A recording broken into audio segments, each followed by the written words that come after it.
말씀은 여호수아 6장 1절로 7절 말씀입니다. 함께 봉독하시겠습니다.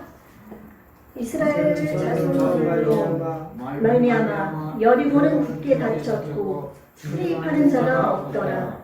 여호와께서 여호수아에게 이르시되 보라, 내가 여리고와 그 왕과 용사들을 네 손에 넘겨주었으니 너희 모든 군사는 그 성을 둘러 성 주위를 매일 한 번씩 돌되 엿새 동안을 그리하라. 제사장 일곱 양각나팔을 잡고 언약궤 앞에서 나아갈 것이요 일곱째 날에는 그 성을 7번 돌며 그 제사장들은 나팔을 불 것이며 제사장들이 양각나팔을 길게 불어 그 나팔 소리가 너희에게 들릴 때에는 백성은 다 큰 소리로 외쳐 부를 것이라. 그리하면 그 성벽이 무너져 내리니 백성은 각기 앞으로 나아 올라갈지니라 하시매 눈의 아들 여호수아가 제사장들을 불러 그들에게 이르되 너희는 언약궤를 메고 제사장 7은 양각나팔 7을 잡고 여호와의 궤 앞에서 나아가야 하고 또 백성에게 이르되 나아가서 그 성을 돌되 무장한 자들이 여호와의 궤 앞에서 나아갈지니라 하니라. 아멘. 우리 지난주에는 이제 그 전도서를 통해서 그 마지막 절 12장 13절 14절에서 하나님을 경외하고 그 명령을 하나님의 말씀을 지켜 행하는 것이 우리 사람의 본분이다. 그 또한 우리가 그 지켜 행하여야 되는 이유는 우리 개인의 종말 또한 이제 이 땅에 환난 대환란이 일어나고 예수님이 재림하셔서 휴거에 들어가고 백보자 심판이 끝나면 이제 그때 그 백보자 심판 때 심판이 있기 때문에 우리는 하나님의 말씀을 지켜 행하는 것, 여호와를 경외하는 것, 그것을 우리가 지켜 행해야 된다고 말씀을 드렸습니다. 우리 모두 그러한 삶이 될 수 있도록 우리가 한날 한날 매일매일의 삶을 뒤돌아보시기를 주님의 이름으로 축원합니다. 예, 오늘은 이제 여호수아의 본문 말씀을 가지고 여리고성의 승리라는 제목으로 함께 은혜를 나누도록 하시겠습니다. 우리가 인생을 살다 보면은 여러 가지 어려운 문제에 봉착할 때가 많습니다. 참으로 우리 사람으로서는 어떻게 해볼 수 없는 일들, 기도해도 왜 이렇게 응답도 잘 안 되고 또 환경은 왜 이렇게 내 생각대로 뜻대로 안 되는지, 내 사업하는 것이나 이런 모든 일들이 내 계획은 이렇게 되어 있는데 계획대로 안 되고 정말 힘들고 어렵고 또 가정의 문제도 내 생각대로 구원도 빨리 됐으면 좋겠는데 또 언제 구원받을지 알 수 없는 그런 상황, 저는 자녀들의 문제, 이런 모든 문제들 때문에 안타깝고 답답하고 막 그럴 때가 많이 있습니다.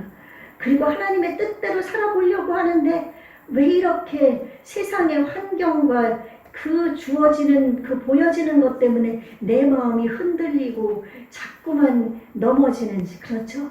이런 때 우리는 정말 답답하고 어찌할 바를 알 수가 없습니다. 그러므로 이럴 때 우리는 하나님 앞에 기도하고 매달려야 되는데 참 기도하는 것도 잘 안 되고 말씀 속에 답이 있다고 그러는데 말씀도 잘 안 익혀지고, 그렇죠? 예, 이럴 때 우리가 더욱더 이제 어떻게 해야 될지 본문 말씀을 통해서 우리가 한번 이제 생각해 보도록 하려고 합니다. 어제는 이제 며칠 전에 유튜브를 보다가 조혜련이라는 개그우먼이 있거든요. 그 개그우먼이 있는데 그 개그우먼에 대한 간증을 듣게 되어서 그녀가 쓴 그 하나님의 역전하시는 하나님이라는 그 간증집을 주문해서 어제 제가 설교 준비하다가 그것을 읽었습니다. 그녀는 이제 저는 어렸을 때 7여 1남 가운데 5째를 태어나가지고 이제 셋째까지는 할머니가 봐줬는데 이제 넷째부터는 그 아이가 태어나면 아들이 아니면은 그 엄마를 아기를 낳자마자 밭에 나가서 일을 시켰대요. 저 경상도 저 남쪽이더라고요. 고성인지 그 이름을 제가 잊어버렸는데 끝이더라고요. 그렇게 해서 일을 시키고 이제 다섯째는 근데 탁 엄마가 가졌는데 그 아기가 뱃속에서 움직이는 모양이 꼭 씩씩한 남자아이 같더랍니다. 그래가지고 얘는 이제 다섯째는 분명히 아들이겠거니 해가지고 태교를 하는데 그냥 남자처럼 하는 그런 교육을 계속 시켰다 그래요. 너는 남자아이니까 어떻게 하고 뭐 엄마도 하는 것도 남자아이처럼 시키고 막 그랬다는 거예요. 가지고 드디어 이제 태어날 날이 됐는데 이제 모두가 이제 다섯째 우리 집안에 드디어 아들이 태어나는구나 긴장하면서 다 보고 있는데 애기 머리가 나오는데 머리가 보니까 커들해서 아이고 얘 장군감이군 그러면서 이제 전부 기뻐서 야 드디어 아들이 우리 가정에 태어난다 그러면서 좋아하고 있는데 나중에 아기가 다 나왔는데 아무리 봐도 남자 모양이 안 보이는 거예요. 딸로 태어났습니다. 그러니까 이 할머니는 더 실망했고 이 엄마도 실망해가지고 이 아이를 죽으라고 태어나자마자 이제 씻겨놓고 나서는 그냥 엎어놨대요. 애기가 엎어져 있으면 고개를 못 들잖아요. 가누질 못하니까 이제 그 이불 속에서 가려지면 죽지 않습니까? 그래 죽으라고 내팽개쳤다는 거예요. 근데 뱃속에서부터 아들 교육을 받은지라 힘이 장사예요.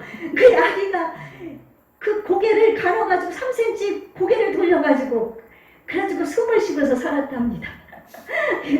그래서 6번째, 7번째 다 딸로만 낳아서 7녀가 돼가지고 근데 이 아이가 6학년 때부터 이제 그 고모 때문에 경기도 군포시 삼본으로 이사를 했는데 그 당시는 80년대니까 그 당시에는 막 논밭이고 막 그랬던 거거든요. 그래서 밭을 하나 이제 사가지고 이제 그곳에서 뭐 쑥갓인지 이런 거를 길러가지고 도매를 많이 매출을 하니까 수익이 안 되니까 엄마가 어느 날부터는 이제 보따리 그러니까 이제 그 대야 다라에다가 그 한 30잔 정도를 만들어가지고 이 중앙시장 안양 중앙시장에서 판매를 하기로 이제 작정을 하고 나가는데 이 명랑한 이 장군 같은 혜련이가 그래서 따라 나가게 된 거예요. 엄마 딸을 같이 따라가라고. 그때 버스를 타는데 엄마가 너는 딸이니까 차 표내기도 아깝다 그러면서 뒷문에다 걷어차가지고 뒷문으로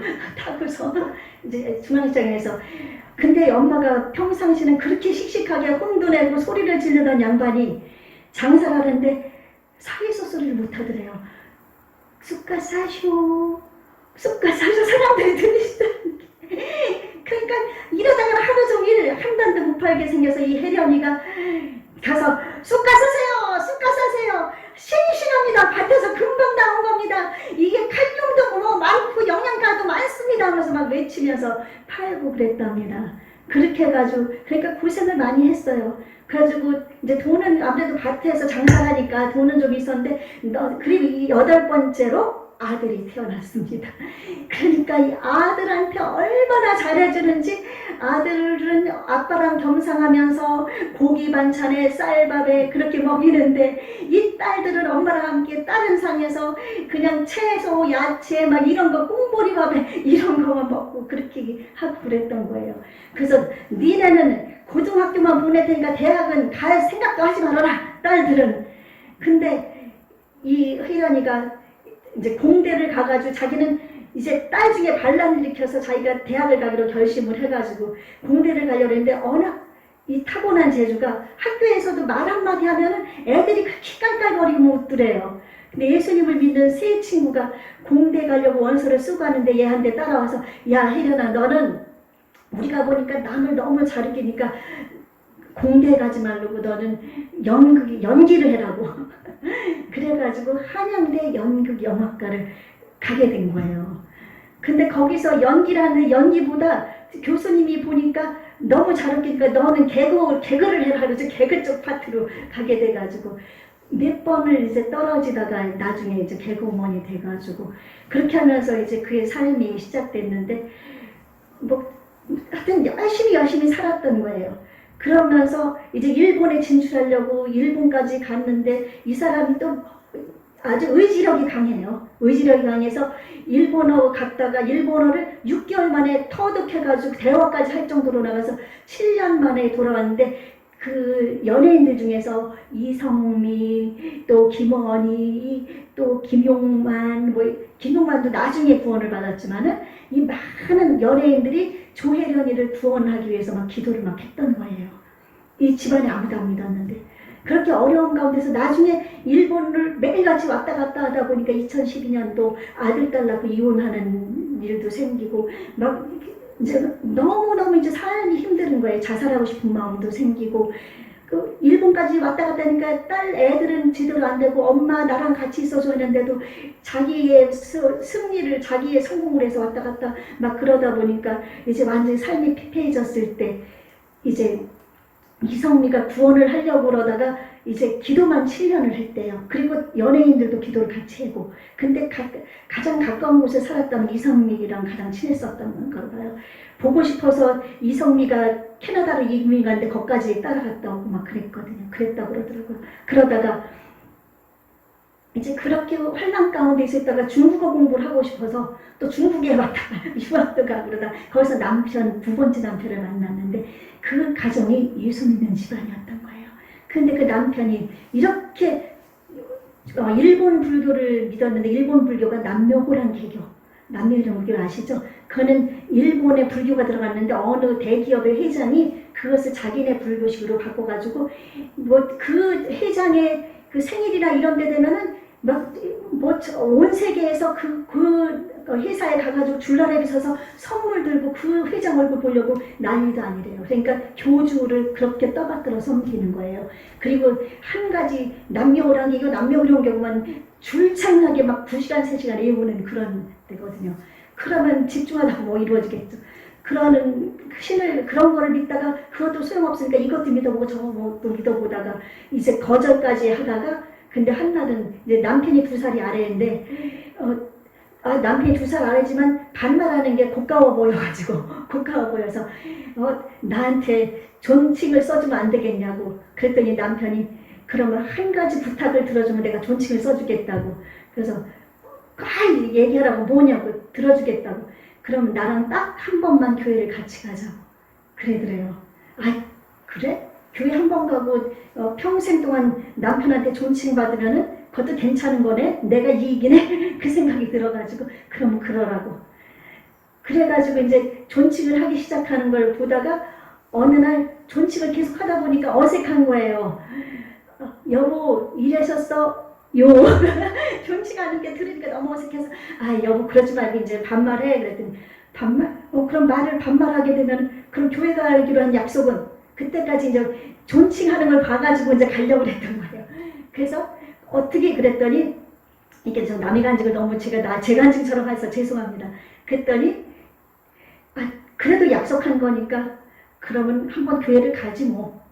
그래가지고 교회를 갔는데 간 첫날 거기서 하나님의 은혜로 찬양 드리는 거나 목사님이 하시는 설교라도 이런 게 다 자기한테 하는 거기서 막 눈물이 펑펑펑펑 나면서 예수님을 만나게 돼서 지금까지 예수님을 믿게 된 거예요.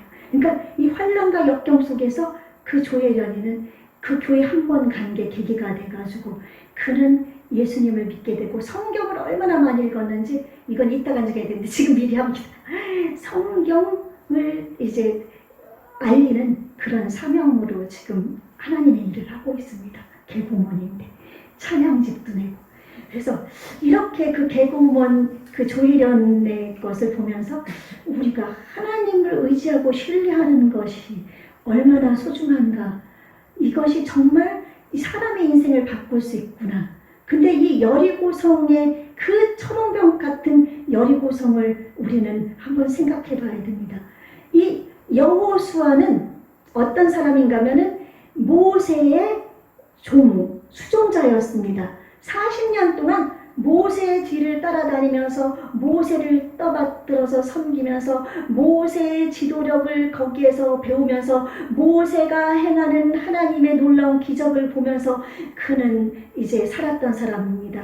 12정탐꾼이 가나안 땅을 정복하기 전에 정탐꾼을 보냈을 때 12정탐꾼 중에 한 명이었습니다.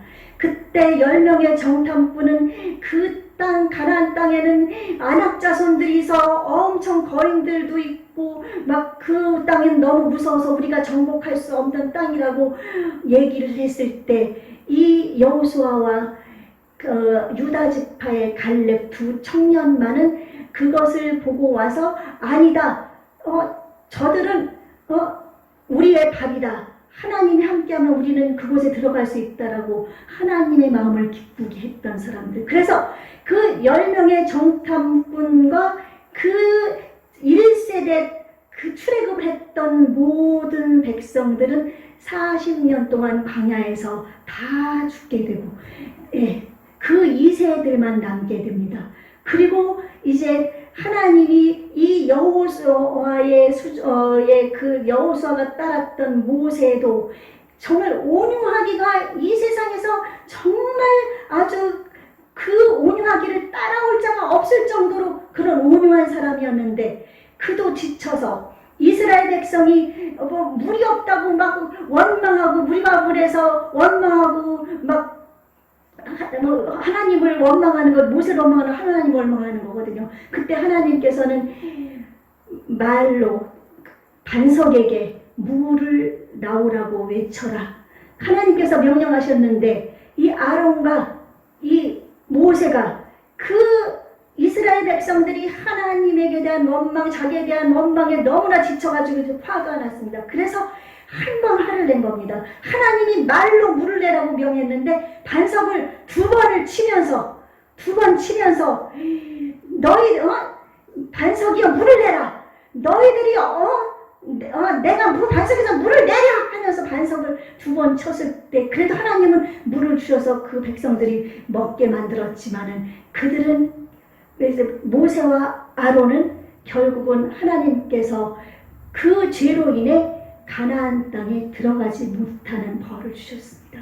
그 온유한 사람도 하나님께 됐습니다. 우리가 아무리 온유하고 정말 이렇게 겸손하고 막 그런 삶을 살다가도 어느 순간에 잠시 하나님의 명령, 하나님을 잊어버릴 때가 있습니다. 모세 때가 그렇게 돼서 결국은 가나안 땅에 못 들어가고 120세가 됐을 때 느보산에 올라가서 들어갈 자기의 후손들이 들어갈 그 땅을 바라보고 죽게 됩니다.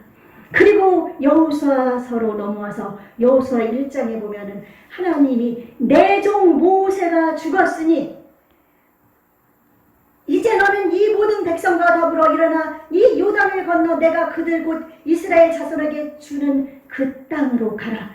모세를 하나님은 죽기까지 기다렸습니다. 모세가 살아있으면 모세를 가나안 땅에 보내지 않기로 하나님은 작정하셨기 때문에 모세가 죽어야만 그 다음 후계자 이제 여호수아를 통해서 가나안 땅을 점령할 수가 있는 것입니다. 그래서 이제 여호수아는 어쨌든 모세의 수종자였기 때문에 많은 지도력이라든지 이런 것을 받았지만 마음이 이제 두렵고 떨렸었을 것입니다. 그랬을 때 하나님은 내가 네게 명령한 것이 아니야. 강하고 담대하라. 두려워하지 말며 놀라지 말라. 내가 어디로 가든지 네 하나님 여호와가 너와 함께하느니라. 그래서 모든 백성들은 여호수아에게 당신은 강하고 담대하소서 우리는 당신의 말을 순종하겠습니다. 그래서 여호수아를 순종하게 되면서 여호수아는 이제 하나님의 종으로서 모세의 뒤를 이어서 이스라엘 백성을 이제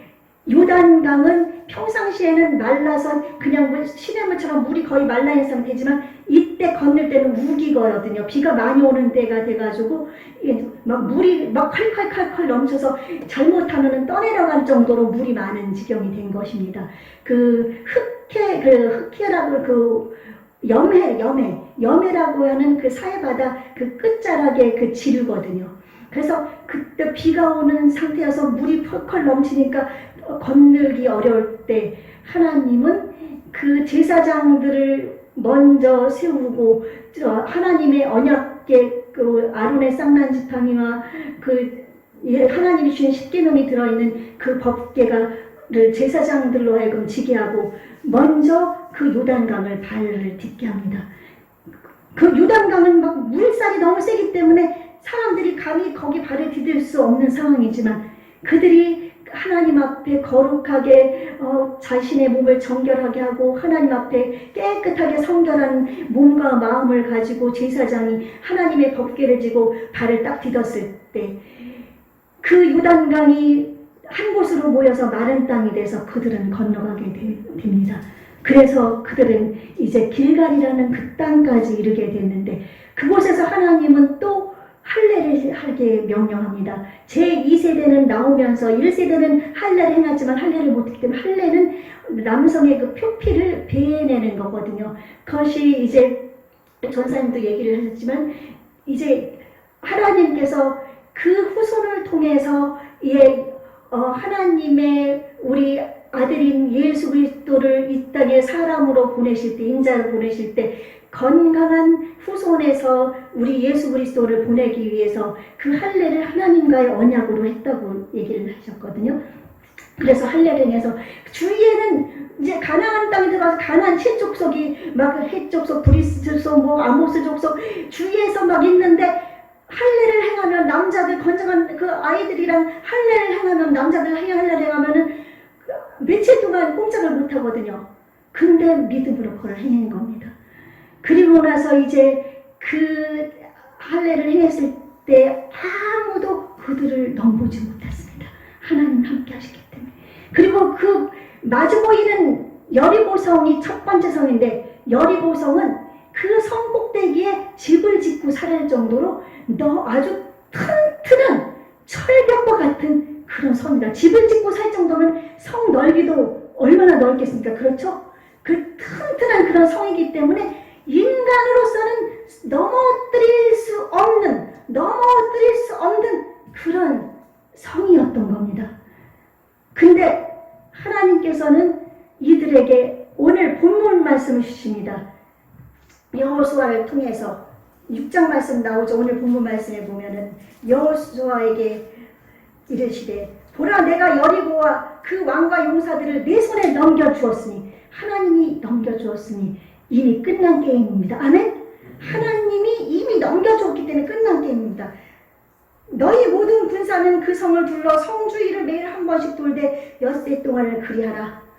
엿새 동안 성주의를 도르라고 그럽니다. 그래서 맨 앞에는 무장한 사람들이 쓰고 그 두 번째는 제사장 7명이 양강나팔은 그 양의 뿔로 된 나팔이거든요. 뿔로 된 나팔을 들고 7명의 제사장이 그 무장한 군사 뒤에서 양강나팔을 불고 그 다음에 그 뒤에는 여호와의궤가 따르고 그리고서 또 후군들이 또 뒤에서 또 지키고 그리고 나서 백성을 밑에 출애굽한 이스라엘 백성을 하나님은 군사라고 합니다. 우리는 역시 마찬가지로 그리스도의 군사입니다. 아멘? 그래서 백성들이 그 뒤를 따라서 성을 이제 하루에 한 번씩 7바퀴를 돌고 양강나팔을 푸푸 불면서 도는데 마지막 7번째 되는 날은 성을 7번을 돌고 그 7일 동안 성을 7일 동안 돌 때 한마디도 말을 하지 말라고 소리도 내지 말라고 하나님이 명령하셨습니다. 소리도 내지 않고 돌다가 마지막 날 성을 다 돌았을 때 양강나팔을 큰 소리로 불면서 부를 때 그 소리를 들으면서 작게 불고 뿌뿌 하고 불다가 그때는 뿌뿌 하면서 크게 불 때 너희들이 큰 소리로 외쳐라. 그러면 이 성을 무너뜨리리라. 하나님은 그렇게 말씀을 하셨습니다. 그런데 우리의 인간적인 생각으로 과 같은 그 여리고성을 가서 많은 군대들이 가서 이런 뭐를 쌓고 저 흙으로 된 그 성을 쌓고 그 위에 올라가서 넘어가든지 막 그렇게 해가지고 인간적인 방법으로 생각하면 그렇게 해서 무너뜨려도 무너질까 말까 한 이 성. 그리고 이들은 이제 이스라엘 백성의 소문을 들었기 때문에 성을 굳게 잠그고 그곳에서 너희들 쳐들어오면 우리가 너희들 가만 안 둔다 하고 그렇게 무장한 상태로 있는 그런 성이었는데 그 성을 갖다가 그렇게 7번을 돌으라고 그러니 너무 어이가 없는 일 아닙니까? 하나님 도대체 이게 뭔 일입니까? 아니 우리가 쳐들어가도 부족한 상황에서 우리가 성을 이렇게 도울 때 저들이 우리에게 화를 쏜다든지 우리를 갖다가 침범하면 어떻게 합니까? 그래야 되는데 이들은 하나님 앞에 아무 소리도 안 하고 이들은 첫 번째로 하나님 앞에 순종을 했습니다. 아멘. 순종을 해서 그대로 행했습니다. 한 날 한 바퀴, 둘째 날도 한 바퀴, 셋째 날도 한 바퀴, 뿌뿌 나팔 소리와 함께 걸을 때, 그래서 그때 여리고성에서는 더 긴장하는 거예요. 왜냐하면 1절에 보니까 이스라엘 자손들로 말미암아 여리고는 굳게 닫혀서 출입하는 자가 없더라. 이스라엘 자손들로 말미암아 이스라엘 자손의 소문을 들었던 겁니다. 그들이 홍해를 건널 때 그 넓고 그 깊은 그 큰 홍해를 하나님의 능력으로 건넜다는 것, 애국 군인들이 몰살했다는 것, 그리고 하나님이 만나를 주워 먹겠다는 것, 수많은 족속들과 싸워서 이겼다는 것, 또 요단강도 그렇게 건넜다는 것, 이런 소문을 들었기 때문에 이들은 여호와가 함께하는 사람들이기 때문에 우리는 너무 무섭다고 생각을 했던 겁니다. 그러니까 그들이 돌 때 그들은 의아스러웠던 겁니다. 아니 저 사람들이 지금 무엇을 하는 거지? 아마 무슨 계략이 있을 거야. 계책이 있을 거야. 그러면서 그들은 지켜만 보고 있었던 겁니다. 그리고 마지막 7일째 되는 날은 한 바퀴만 아니라 또 도네. 7바퀴 돌고, 그리고 나서 나팔 소리가 크게 울려 퍼지면서 그들이 막 소리를 지르니까 그 초롱벽 같은 여리고성이 와르르르르르 무너지는 겁니다. 그때 한 가지, 거기에서 살아난 가족이 있었습니다. 누군가면은 2장에 보면은 여호수아가 그 여리고성에 정탐꾼 2명을 보냅니다. 정탐꾼 2명을 보냈을 때 성곽 위에 그 꼭대기 위에 살던 기생 라합이 있었습니다. 그때 정탐을 하고 거기에 숨어 있을 때 정탐꾼이 온 거를 알고 이 사람들이 군대를 보내가지고 라합의 집에 이제 와서 그 정탐꾼을 내놓으라고 했는데 라합이 이미 옥상에다가 삼배 속에다가 숨겨놓고서 그들이 아마 지금 나갔는데 아마 성을 벗어났을 거라고 그래가지고 정탐꾼을 찾으러 온 사람들을 보내버리고 그때 약속을 하게 됩니다. 너가 우리를 이렇게 숨겨주었으니까 이 여리고성을 함락할 때 그럼 라합이 부탁하거든. 나와 내 아버지 집을 살려달라고 얘기를 했을 때 그 빨간 줄을 주면서 이거를 그 성에다가 매달면은 우리가 너희를 구원하겠다고 약속을 했는데 이 약속을 지켜서 이 빨간 줄은 예수 그리스도의 구원을 상징합니다. 그래서 라합과 그의 가족은 살려놓고 살아있는 모든 것을 다 죽여 없애고 초토화로 만들어버립니다. 하나님은 우리가 볼 때는 참 잔인해 보이지요. 그쵸? 잔인해 보이지만 하나님은 만약에 그 사람들을 살려놓잖아요. 그들은 이방신을 섬기는 우상을 숭배하는 자들입니다. 그들을 살려놓으면은 나중에 이들이 이스라엘 백성들에게 우상을 숭배하도록 만들 수가 있기 때문에 완전히 전멸시키고 그들의 죄가 우상을 숭배하지 않아야 되는데 이들의 죄가 머리 끝까지 찼기 때문에 하나님은 이들을 멸망시킨 겁니다. 하나님을 위해서. 아멘? 그래서 그 라합은 살아날 뿐 아니라 바로 다윗 임금의 조상이 됩니다. 그리고 예수님의 조상이 됩니다. 아멘? 네, 그렇게 하나님은 그 여호수아를 통해서 그 가정을 살려서 하나님의 나라를 이루게 되죠. 그리고 또한 이때 여호수아가 여리고성을 다시 재건하는 날에는 그 성문을 건축하고 이 성을 쌓을 때 아들이 죽고 사자가 죽는다고 그랬는데 500년 뒤 아합 임금 때 어떤 사람인가 하면은 베델 사람 히엘이라는 사람이 이 여리고성을 재건하려고 하는데 그때 아들 둘을 다 잃게 됩니다. 하나님께서 약속하신 거는 이 여호수아를 통해서 얘기한 거는 하나님께서 약속하신 거거든요. 그래서 그런 저주를 500년 뒤에 받게 되거든요. 그래서 우리는 하나님 말씀에, 지난주에는 명령에 복종하자, 하나님의 명령을 따르자, 바로 이 순종입니다. 순종은 우리가 아무리 많이 외쳐도 우리는 부족하지 않습니다. 하나님께 순종하는 자에게는 하나님께서는 우리에게 놀라운 축복을 해주시기 때문에, 아멘. 그리고 하나님의 뜻을 이루시기 때문에, 하나님의 생각이 우리가 볼 때는 그렇게 어리석어 보였지만 하나님께서는 이사야 55장 8절 9절에서 말씀하십니다. 이는 내 생각이 너희 생각과 다르며 내 길은 너희 길과 다르니라. 여호와의 말씀이니라. 이는 하늘이 땅보다 높음같이 내 길은 너희의 길보다 높으며 내 생각은 너희의 생각보다 높음이니라. 아멘.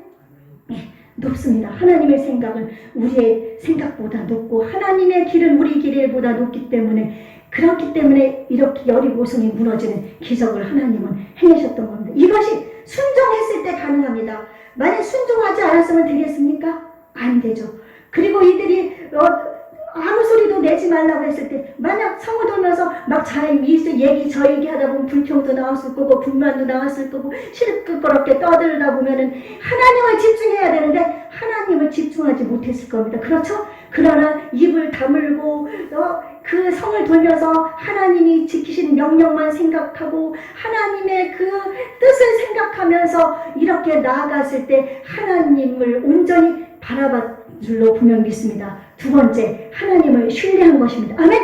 예, 하나님을 순종하고, 두 번째, 하나님을 신뢰했기 때문에 하나님께서는 이들에게 이런 놀라운 기적을 우리에게 그들에게 보여주셨습니다. 하나님을 신뢰하면 불가능한 믿음을 가능케 하십니다. 아멘? 마가복음 9장 23절, 할 수 있거든이 무슨 말이냐, 믿는 자에게는 능치 못할 일이 없느니라. 하나님을 신뢰하고 믿고 이들이 나아갔더니 하나님께서 이런 놀라운 기적으로 여리고성을 무너뜨렸습니다. 여러분이 하나님을 순종하고 하나님을 신뢰하는 것은 얼마나 중요한지 모릅니다. 바로 믿음입니다. 아멘. 이 순종하는 믿음, 하나님을 신뢰하는 믿음, 이 믿음이 있으면 우리는 어떤 어려움에 처해 있어도, 어떤 문제가 있어도 우리는 이겨나갈 수가 있는 줄로 믿습니다. 그래서 고린도후서 13장 5절에 보니까 너희는 믿음 안에 있는가, 너희 자신을 시험하고 너희 자신을 확증하라. 여러분, 내가 정말 믿음 안에 있는지 한번 생각해 보십시오. 여러분, 내가 믿음 안에 있는가, 나를 시험해 보십시오. 내가 정말 하나님을 믿음 안에서 하나님을 섬기고 있는지, 그렇게 해서 여러분이 자신의 믿음을 시험을 해봐야 됩니다. 아멘. 여러분, 순종하는 것, 하나님을 순종하는 믿음. 그 조혜련이 그렇게 하나님께 나왔을 때 그는 하나님께서 주신 성경을 읽게 하는 사명을 가지고 지금 나가는데, 그는 많은 사람들을 구원하고 죽을 사람도 살리는 일도 하거든요. 우리는 순종해야 됩니다. 하나님 말씀에. 여호수아와 이 백성들이 순종한 것처럼 우리는 순종해야 됩니다. 그러면 하나님의 은혜를 확실히 얻게 됩니다. 자유롭게 하는 온전한 율법을 들여다보고 있는 자는 듣고 잊어버리는 자가 아니라 실천하는 자니 순종은 실천하는 믿음입니다. 아멘. 행함이 없는 믿음은 죽은 믿음이죠. 순종은 실천하는 겁니다. 실천하는 자니 이 사람은 행하는 일에 복을 얻으리라. 아멘. 야고보서 1장 2조 25절에서 말씀했습니다. 행하는 일에 하나님의 말씀을 실천하고 순종하는 자는 복을 얻는다. 그러므로 우리가 하나님을 사랑하고 이웃 사랑하는 것 순종은이죠. 그렇죠?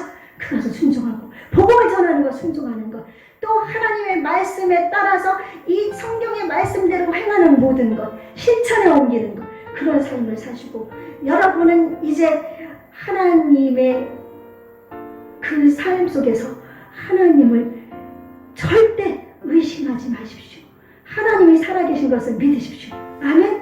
신뢰하며 나가시기 바랍니다. 아멘. 예, 그러면 하나님께서는 여러분은 이 땅에서 믿음으로 구하고 조금도 의심하지 않는 자에게는 하나님이 참으로 그 사람에게 구하는 것을 다 들어준다고 했거든요. 그러므로 이제 하나님을 믿고 나가는 여러분들, 사업, 또한 가족 구원, 전도, 또한 여러분 하는 모든 일, 생각하는 것, 계획하는 것, 여리고성을 생각하면서 그들의 믿음을 생각하면서 순종하는 그 믿음, 하나님을 신뢰하는 그 믿음을 여러분 삶 속에서 잊어버리지 말고 나가셔서 여러분이 정말로 하나님 앞에 합당한 존재, 아름다운 존재로 여러분이 세워지고, 그래 내 생각과 내 뜻을 버리고 하나님 말씀대로 살아서 하나님의 뜻과 방법대로 살아가서 여러분이 이것이 복이라는 사실을 알고, 그러므로 이 생애 가운데 지금 나의 힘든 삶, 코로나 문제, 이런 모든 것이 나를 시험해서 나를 이것을 통해서 나의 믿음을 시험한다는 것을 깨닫고 주님 앞에 나가서 여러분이 정말 하나님의 사랑을 많이 받으시는 저와 여러분이 되시기를 예수님 이름으로 축원합니다. 아멘.